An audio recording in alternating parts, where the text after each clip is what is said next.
I showed up to my Aunt Linda's house in South London with a bottle of cheap Prosecco and the kind of smile you wear when you already know you'll regret coming.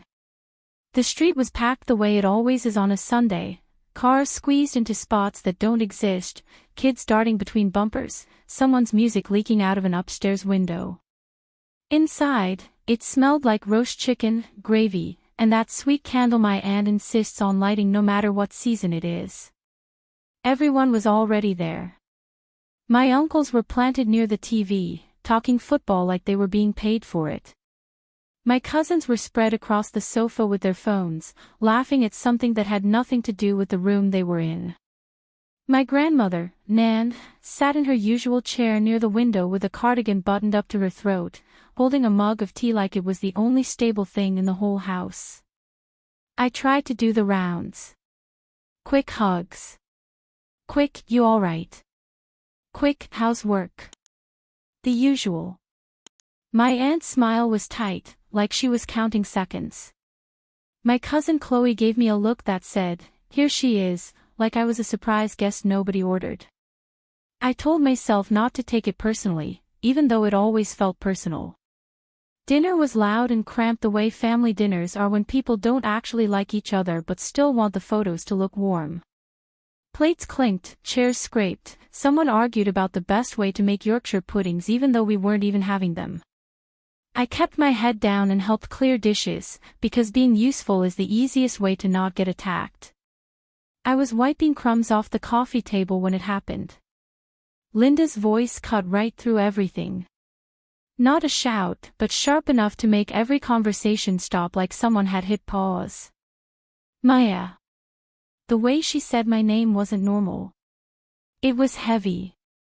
Everyone looked at her before they looked at me, like they could tell what kind of scene she was about to start. She came out of the hallway with something in her hand, held high like evidence. It was a necklace, old, gold, and too delicate to be worn around the house. I'd seen it a few times over the years, always in a box, always with a story attached. The family jewel, Nan's mother's necklace, passed down like it was a crown. Linda's eyes were bright, almost excited. "Where is it?" she demanded, but she didn't mean the necklace in her hand. She meant the empty space in her story where I was supposed to fit. "I don't know what you're talking about," I said, and I heard my own voice wobble even though I hated that it did. She turned the necklace so everyone could see it. It was in the cabinet. In the little wooden box. I checked before dinner. Now it's gone. I blinked, trying to keep up. "You're holding it." "This isn't the one," she snapped. "This is a different chain. Don't play stupid with me." I stared at the necklace until my eyes hurt, like the metal would confess something. It looked like the necklace I remembered. Same shape, same little twist in the pendant, same dull shine that comes from age. But I wasn't about to argue details with a room full of people who already had their minds made up. My Uncle Gareth stood up so fast his chair nearly toppled.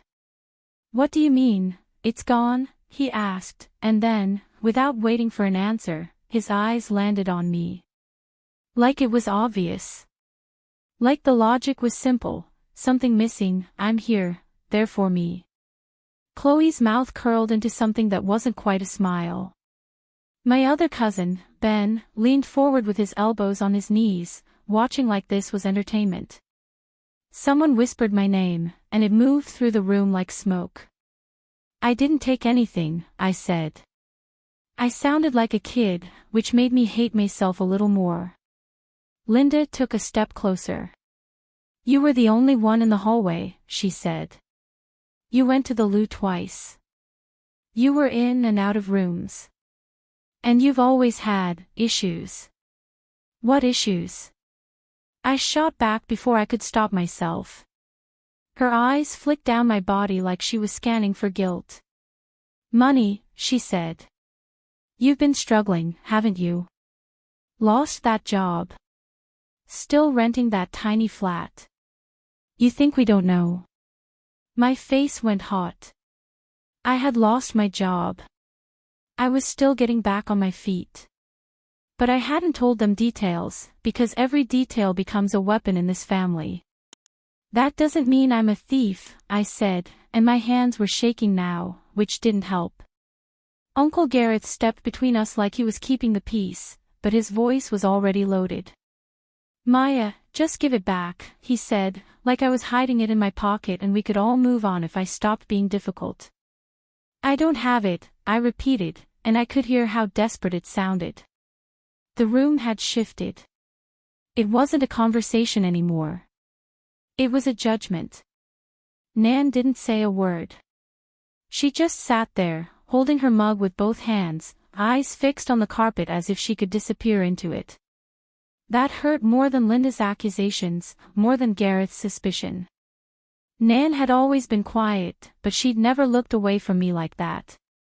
Linda started listing moments like she'd been saving them. The time I borrowed £20 and didn't pay it back the same week. The time I asked to stay over after a breakup. The time I didn't bring a gift to Christmas because I couldn't afford it.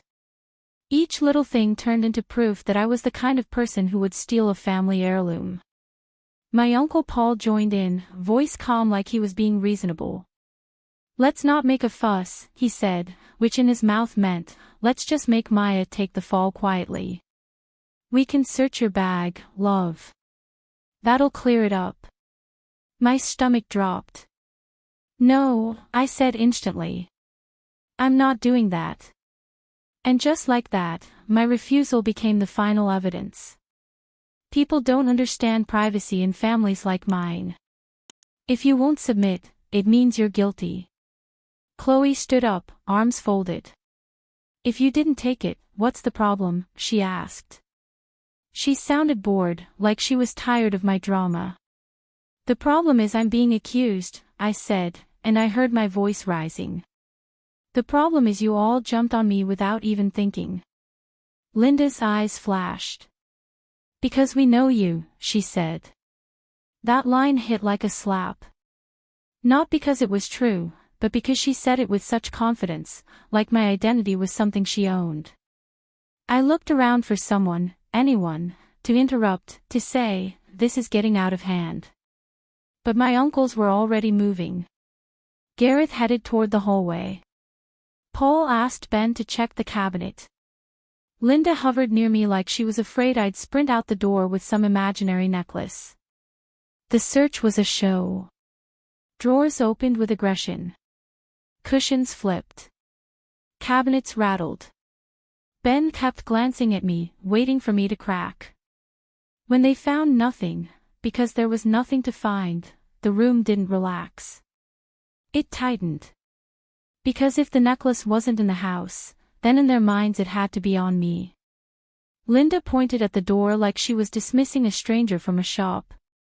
Get out, she said. Now. My mouth opened, but nothing came out.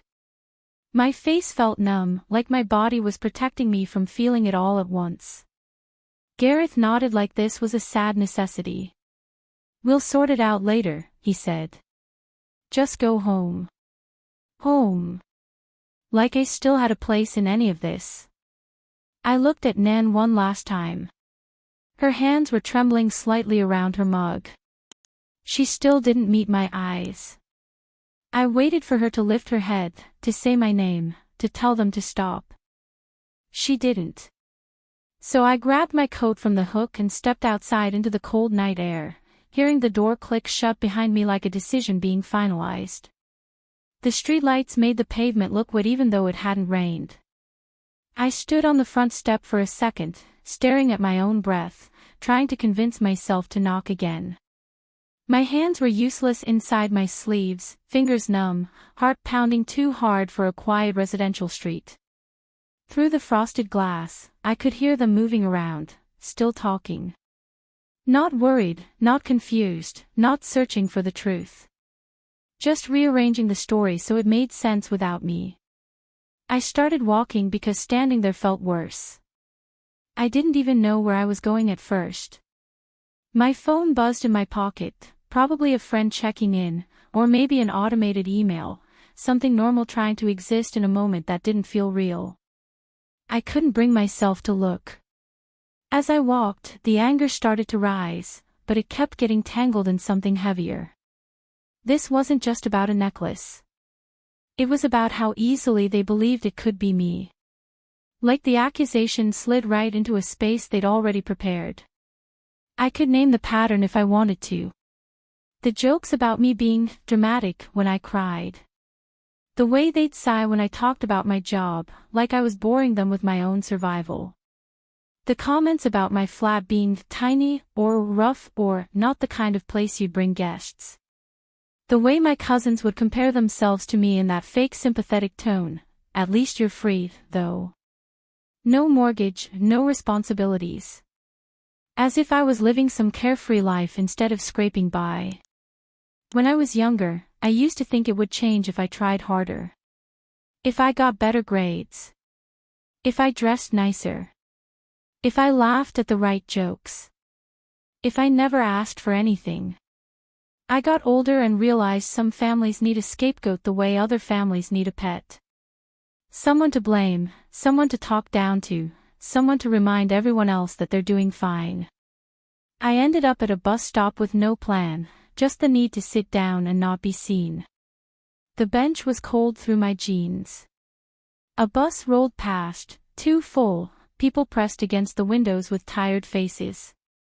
I watched it go and felt weirdly jealous of how normal everyone else looked. That's when I finally checked my phone. No messages from my family, of course. Just a text from my friend Sam, "You alright? Haven't heard from you today." I stared at it for a long time. My thumbs hovered, then dropped. I didn't want to explain it yet. If I explained it, it would be real. If I explained it, it would turn into one of those stories people tell you with wide eyes, and I wasn't ready to be the main character in my own humiliation. So I put the phone away again and went back to staring at the road. I kept thinking about Nan. About the way she wouldn't look at me. Nan was the backbone of the family in this quiet, old-school way. She didn't say much, but when she did, people listened. If she had spoken up, even just a "leave her be," it would have shifted the whole room. The fact that she didn't made me feel like the floor had dropped out from under me. I tried to tell myself she was old, she was tired, she didn't want conflict. But none of those excuses stopped the ache. The last time I saw her defend someone, it was Linda, years ago, when Linda and Gareth were fighting over money. Nan stepped in then. She had a voice when she needed it. I walked again, not because I had somewhere to go, but because I couldn't sit still with that thought. The shops were closing, shutters coming down. A guy outside the corner shop nodded at me like he recognized me, and I nodded back, grateful for an interaction that wasn't poisoned. On the way to the station, I passed a charity shop window with old jewelry displayed on velvet stands. Cheap-looking gold, fake pearls, little rings that probably meant something to somebody once. I stopped and stared, and I felt sick, thinking about how my family heirloom, real or not, had become a reason to throw me out like rubbish. By the time I got home, my flat felt smaller than usual. The heater clicked on with that sad little rattle it always makes. I dropped my coat on the chair and stood in the middle of the room, trying to find the moment where this would start to make sense. I didn't cry straight away. I made tea. I washed my hands twice. I checked my pockets like I was trying to prove something to myself. Nothing. Of course nothing. Then I sat on the edge of my bed and stared at the wall until my eyes blurred. It hit me in a quiet wave. They didn't even ask if I was okay. They didn't ask why I would do it. They didn't ask anything that required them to see me as human. The worst part wasn't being accused. It was being disposable. And somewhere in the back of my mind, under all that hurt, a small, stubborn thought started to form. Not hope, nothing that sweet. More like a question that wouldn't let go. If they were so sure it was me, then who wanted them to be sure? Sleep didn't come that night. Every time I closed my eyes, I was back in that living room, hearing my name said like a sentence. I replayed every detail, trying to spot the exact moment everything turned. The way Linda held the necklace. The way Chloe watched. The way Gareth didn't even hesitate. The way Nan's eyes stayed on the carpet. At around 3 in the morning, I got up and opened my laptop, not because I had a plan, but because sitting with my thoughts felt unbearable. I scrolled through job sites, then closed them. I looked at my bank app like my balance might magically change. I ended up staring at a blank email draft addressed to my family, fingers hovering over the keyboard, imagining what I'd say. I could write, "I didn't take it," 1,000 times. It wouldn't matter. They'd already chosen their version. The truth wasn't what happened, the truth was what they decided to believe. By morning, my body felt heavy, like I'd been carrying something all night instead of sleeping. I went to work late at the cafe where I picked up shifts. I moved through the day on autopilot, making lattes, wiping counters, smiling at customers like I wasn't cracked open inside. Every so often, I'd catch myself staring into space, and I'd have to pull my focus back before someone asked if I was okay. When my break came, I stepped outside with my phone and finally checked for messages again, half expecting silence and half expecting a flood. There were a few missed calls from an unknown number and a text from Gareth that made my stomach drop before I even opened it. "We need to talk. Just come back and explain." Explain what? That I exist. That I'm not a cartoon thief. That their suspicion says more about them than it does about me. I didn't reply. 2 days passed like that. The shame started turning into something else, something sharper. I wasn't just hurt anymore, I was insulted. I kept thinking about how confidently Linda pointed at the door.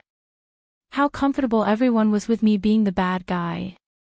It felt planned, even if it wasn't.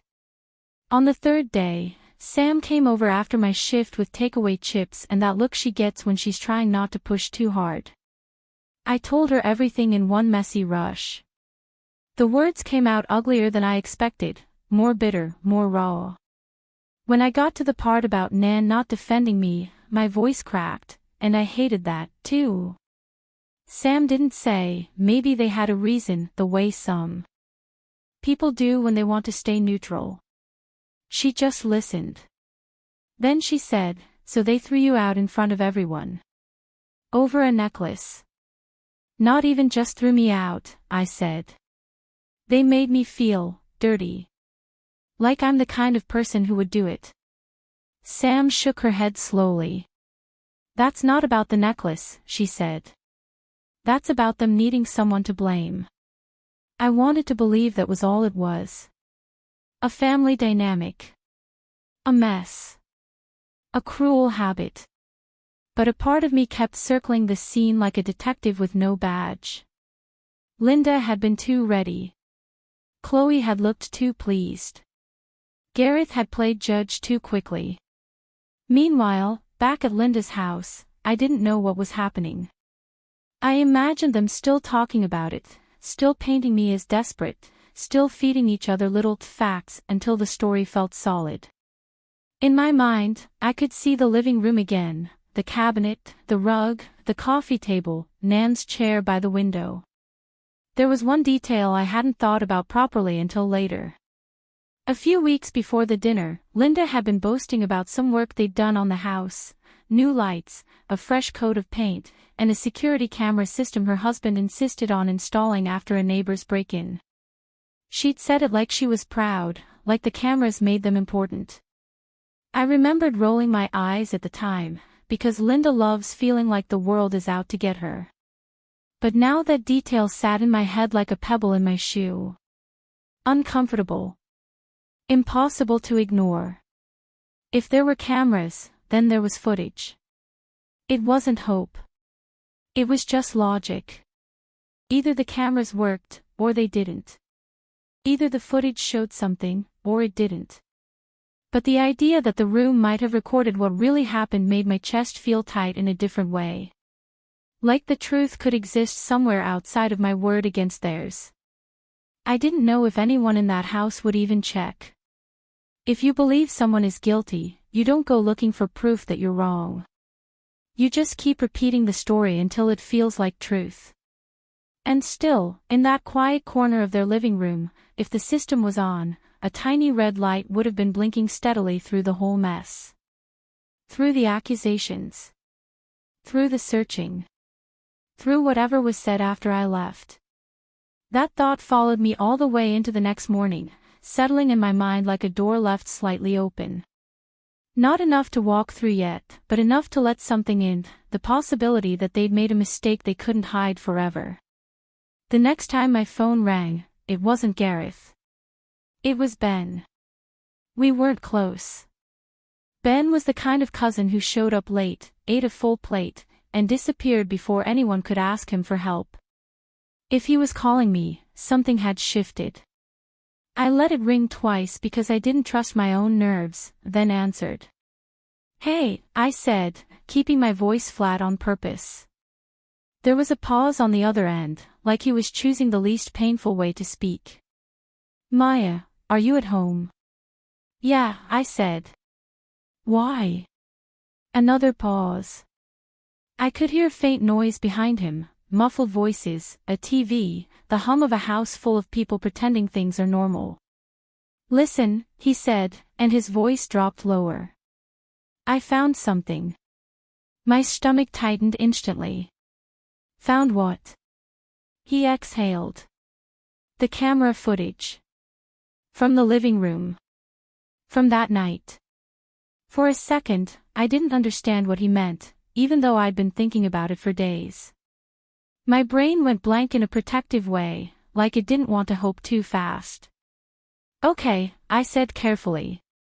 And it shows a lot," he said. "Not just you." "Not just," he stopped, then tried again. "It shows what actually happened." I sat down on the edge of my bed without meaning to. My hand started shaking again, but this time it wasn't humiliation.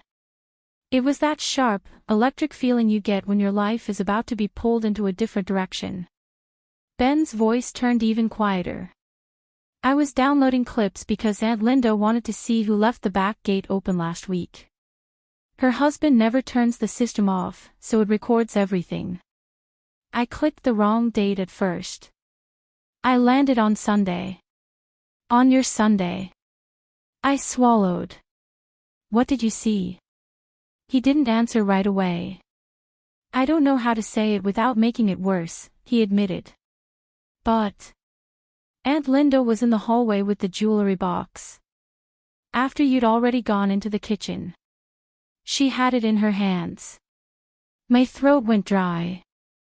I gripped the edge of my duvet like I was anchoring myself. "Are you sure?" "Yes," he said quickly. "It's clear." She opens the cabinet, takes the box out, checks it, then walks into the lounge holding it like she's going to show it off. Then later, after you leave, she goes back into the hallway again. I could picture it now, the way she stood when she accused me, confident and theatrical, like she'd rehearsed the tone in her head. The way everyone turned on me so fast. My chest ached with the memory of it, but underneath the ache there was something else starting to rise, clarity. Ben kept talking, the words tumbling out like he'd been holding them in. "When you got kicked out, they didn't stop," he said. "They carried on." Chloe said something like, "Finally," and laughed. "And Aunt Linda," she said. "What?" I pressed. He hesitated, then said it anyway.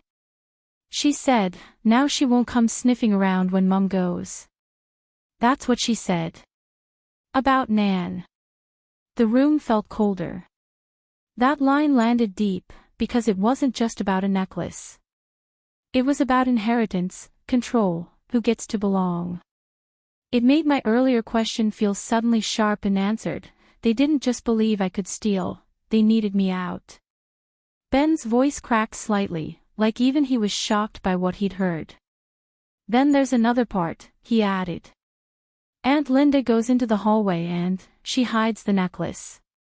Not in your bag. Not on you. She hides it behind the framed photo in the cabinet. Like she knew someone would check everything except that. I stared at my wall, my mind replaying the scene with new eyes.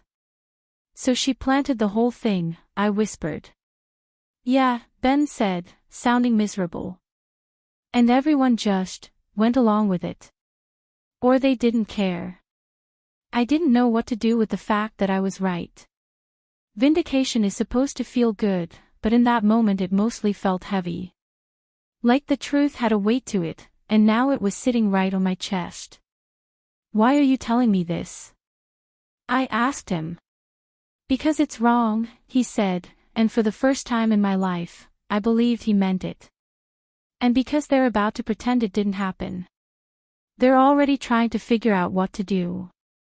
Linda's panicking. Gareth is shouting.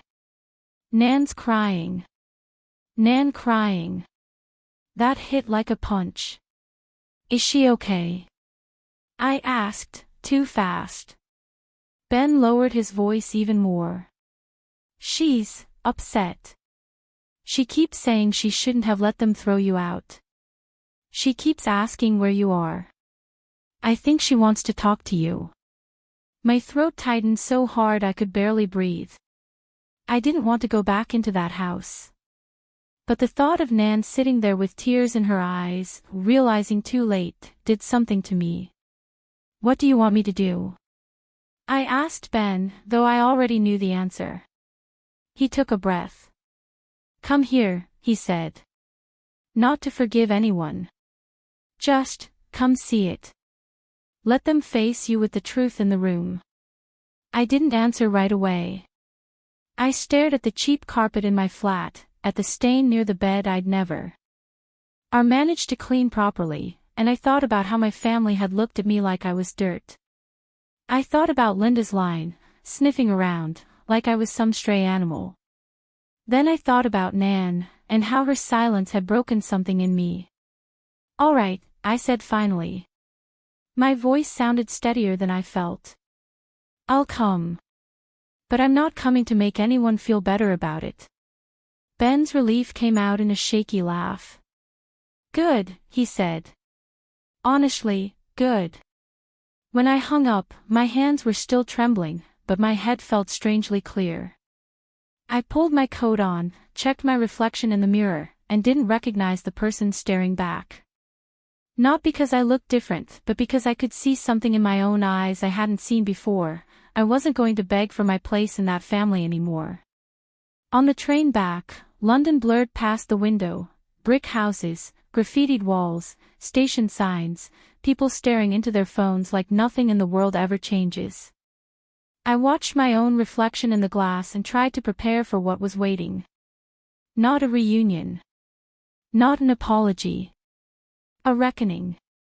And when I stepped off at the familiar stop, the air felt sharp in my lungs, like the city itself was daring me to walk back into the room where they'd broken me. This time, I wasn't walking in blind. Linda's living room looked the same as it always did, same crowded shelves, same framed photos of people smiling like they'd never hurt anyone, same throw blanket folded too neatly over the arm of the sofa. But the atmosphere was different. It felt like the air had been stirred up and never settled back down. Everyone was there again. Of course they were. Families like mine don't know how to process shame privately. They need witnesses. My uncle stood near the fireplace, arms folded, faces tight. Chloe sat on the sofa with her legs crossed, trying to look bored, but her knee kept bouncing in a way that gave her away. Ben was by the TV, remote in hand, looking like he'd aged 10 years since Sunday. And Nan sat in her chair near the window, shoulders slumped, eyes red-rimmed, holding a tissue like she'd been gripping it all day. As soon as I stepped in, the room went quiet. Linda's mouth opened like she was about to speak first, to control the narrative the way she always did. But for once, no sound came out. I could feel everyone watching me, waiting to see what kind of daughter I would be now. The forgiving one. The hysterical one. The weak one. I didn't give them any of those. Show me, I said to Ben. He nodded, grateful for the simplicity, and pressed play. The footage appeared on the TV, grainy but clear enough. The angle was high in the corner of the living room, looking down like an unblinking eye. The timestamp sat in the corner, a quiet reminder that time doesn't lie even when people do. There I was on the screen, walking in with the Prosecco, smiling like an idiot. Seeing myself like that made my stomach twist. I looked hopeful. I looked normal. I looked like someone who didn't deserve what was coming. The footage moved through the evening in quick, painful flashes, people sitting, talking, laughing, eating. Linda drifting in and out of frame. Chloe on her phone. Gareth pacing with a drink. Nothing dramatic at first. Just the soft build-up to something ugly. Then came the hallway moment. Linda passed the edge of the camera view holding the wooden jewelry box. She didn't look frantic. She looked focused. She stopped, opened it, looked inside, and closed it again with a calmness that made my skin crawl. A few minutes later, the footage showed her returning, walking toward the cabinet. She glanced around like she was checking who was watching, then slid something behind a framed photo on the shelf. Small movement. Quick. Deliberate. The room around me didn't breathe. Nobody coughed. Nobody shifted. The only sound was the faint hum of the TV and the recorded noise of that night, muffled voices, cutlery, laughter in the background. Then came the accusation. Linda stepping into the center of the room and calling my name. The exact moment I'd been living in my head for days, now playing out on a screen for everyone to see. Watching it from the outside was worse than I expected. I could see how she performed it. The way she held her body. The way she used pauses. The way she looked at each person in the room to pull them onto her side. It was like watching a bad actor do a role they'd rehearsed too many times. When the footage showed me being told to leave, I felt my nails dig into my palm. My throat burned, but I refused to cry in that room. I refused to give them that kind of softness after what they'd done. And then, after I walked out, the footage kept going. Chloe leaned back on the sofa and laughed. Not loudly, not like a cartoon villain, but a real laugh. A relieved laugh. Like a problem had been solved. Gareth said something about always suspected of me. Uncle Paul agreed. They started speaking openly, casually, the way people do when they think the danger is gone. Then Linda said the line Ben told me about. Now she won't come sniffing around when Mum goes. Nan made a sound, small, broken. Not a word, just a noise of pain that didn't know where to go. Her hand pressed to her mouth, eyes fixed on the screen like she was looking at strangers. Ben paused the footage, letting the silence sit in the room like a heavy object. For a second, nobody moved. It was like the truth had stunned them. Like their bodies didn't know how to exist in a reality where I wasn't the villain. Linda finally found her voice, but it came out thin. That's not, she started, then stopped because there was no sentence that could finish that convincingly. Garrett's face was red, but not with shame. With anger. Linda, he snapped, like he'd just realized he'd been played and hated that more than he hated what they did to me. What the hell were you thinking? Linda's eyes flashed, and for a second I saw it, her instinct to fight, to blame someone else, to twist the room back into her favor. I was protecting Mum, she shot back, voice rising. You all know what Maya's like. I laughed once. A short, dry sound I didn't even mean to make. Everyone looked at me. What am I like? I asked. Calm. Quiet. Deadly, in a way. Go on. Say it again now that you've got evidence on the screen. Linda's mouth tightened. Chloe rolled her eyes like she was still trying to play cool, but her face was pale now. Uncle Paul tried to step in, hands raised in that fake peacekeeping way. "Let's all calm down," he said, like this was a misunderstanding between equals.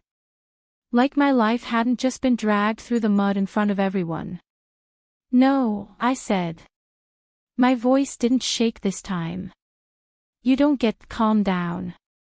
You don't get to turn this into a family chat. You threw me out. You let her do it. You watched."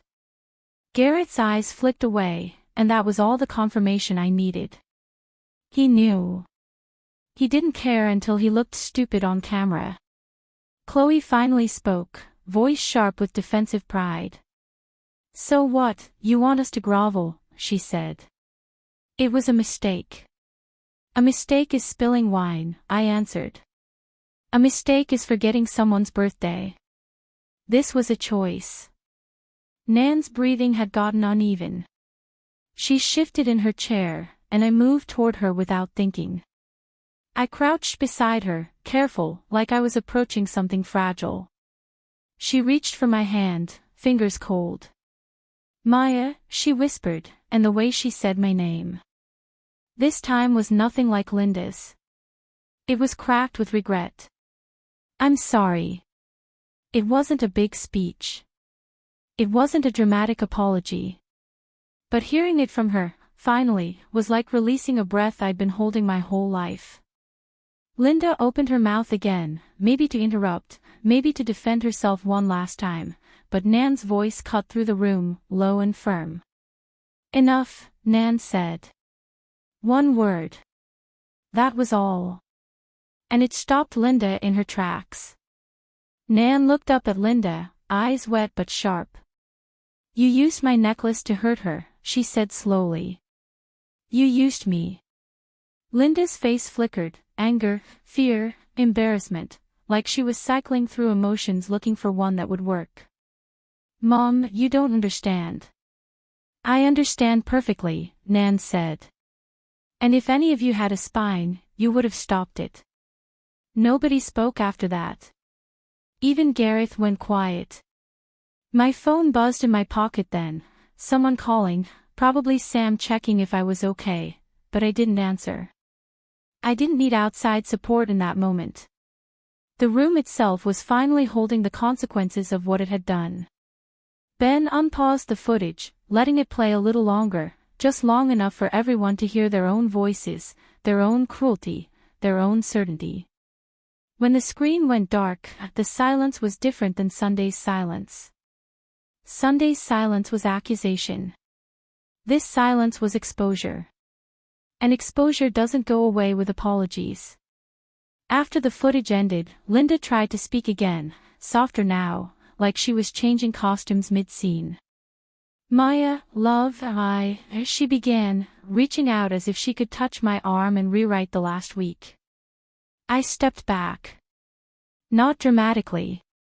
Just enough to make it clear that she didn't get access to me anymore. Uncle Paul cleared his throat and looked at the floor like he was suddenly fascinated by carpet patterns. Gareth rubbed his forehead as if the whole thing was giving him a headache, like the real tragedy here was how uncomfortable he felt. Chloe stared at the TV screen with her jaw clenched, refusing to look at me at all. I stood there and realized something strange. I wasn't waiting for their apology anymore. I didn't need them to say the right words. The truth had already happened. It was on a screen. It was in the air. It was in their faces.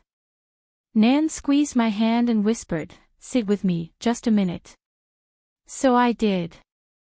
I sat on the edge of her chair, close enough to feel her warmth, and she leaned her head slightly against my shoulder the way she used to when I was little and the family noise got too loud. Her breathing was shaky, and I could tell she was trying not to fall apart. "I didn't know what to do," she said quietly, voice trembling. I froze. I swallowed the lump in my throat. I know, I lied, because I didn't fully know. But I could see it now, fear, old habits, being surrounded by her own children and not wanting to believe they could be that cruel. People freeze in families because they think silence keeps the peace. It doesn't. It just chooses a side. I should have stood up, she said, tears sliding down her cheeks. I'm ashamed. I looked at her face, wrinkled, tired, real, and I felt two truths at once. 1, she hurt me. 2, she was also trapped in something bigger than both of us. I came back for you, I said, keeping it simple. Not for them. Nan nodded like she understood, and for the first time since Sunday, I felt something settle in my chest. Not forgiveness, not exactly, but a kind of clarity. Love doesn't erase harm. But it can be honest about it. Behind us, Linda started crying. Loud, dramatic sobs that filled the room, like she was trying to take center stage again. I didn't mean for it to go that far, she said, voice breaking. She's always been difficult. She always makes things tense. I turned my head slowly and looked at her. Difficult, I repeated. Because I don't play along. Linda flinched, like she didn't expect me to talk back anymore. Maybe she thought I'd be grateful to be cleared. Maybe she thought the footage meant we could all move on and pretend it was a misunderstanding. It was a family heirloom, Gareth said suddenly, trying to sound firm, trying to reclaim authority. People panicked. You panicked, I said, still calm. And in that panic, you decided I was disposable. He opened his mouth, then shut it. Because there was nothing to argue. The camera had done what my words never could, it made them see themselves. I stood up. My legs felt steady, which surprised me. I looked around the room one more time, the sofa where my cousins sat like judges, the coffee table where I'd wiped crumbs like a servant, the cabinet where the necklace had been hidden like a secret they thought would stay buried. I'm not here to punish anyone, I said. I'm here to collect my things. Linda blinked, confused. Your things. The stuff I left, I said. My coat is mine, but I'm talking about the rest too. The parts of me you've been holding hostage for years. Nobody spoke. Even Chloe looked up then, her eyes flicking to mine for a split second, like she recognized that something permanent was happening. Nan reached out for my hand again. Don't go like this, she whispered. Not angry. I squeezed her fingers gently. I'm not angry, I said, and I realized it was true. I'm done. Ben stood up like he wanted to offer to walk me out, or maybe he just didn't know where to put himself. Maya, he said, I'm sorry. I should've. You did something, I cut in. That matters. It was the closest thing to comfort I could give in that moment without lying. Ben wasn't the villain. He was just part of the crowd until he finally wasn't. I went to the hallway and grabbed my coat from the hook, the same hook where it had hung on Sunday, heavy with the smell of someone else's house. I slipped it on and felt the weight settle on my shoulders like armor. Linda followed me, still crying, voice desperate. So what, you're just cutting us off? After everything? I turned at the doorway. The cold air from outside crept in around my ankles. After everything, I repeated, and I nodded once. Yes. Her face twisted. You're being cruel. I almost smiled. The irony was too clean. No, I said. I'm being clear. Outside, the street looked normal. The same cars, the same distant noise, a neighbor dragging bins out to the curb. Life didn't stop for family drama. It never does. I took a breath and felt the air fill my lungs without resistance. My phone buzzed again, this time a text from Gareth. We can talk about this. Come back tomorrow. We'll sort it out. I stared at it, then slid my phone back into my pocket without replying. There was nothing left to sort. They'd already sorted me into a category. The camera had only revealed what was always true. As I walked toward the station, I realized the real ending wasn't that I'd been proven innocent. The real ending was that I finally stopped trying to earn a place where I was only tolerated when I stayed small. The truth didn't give me my family back. It gave me myself.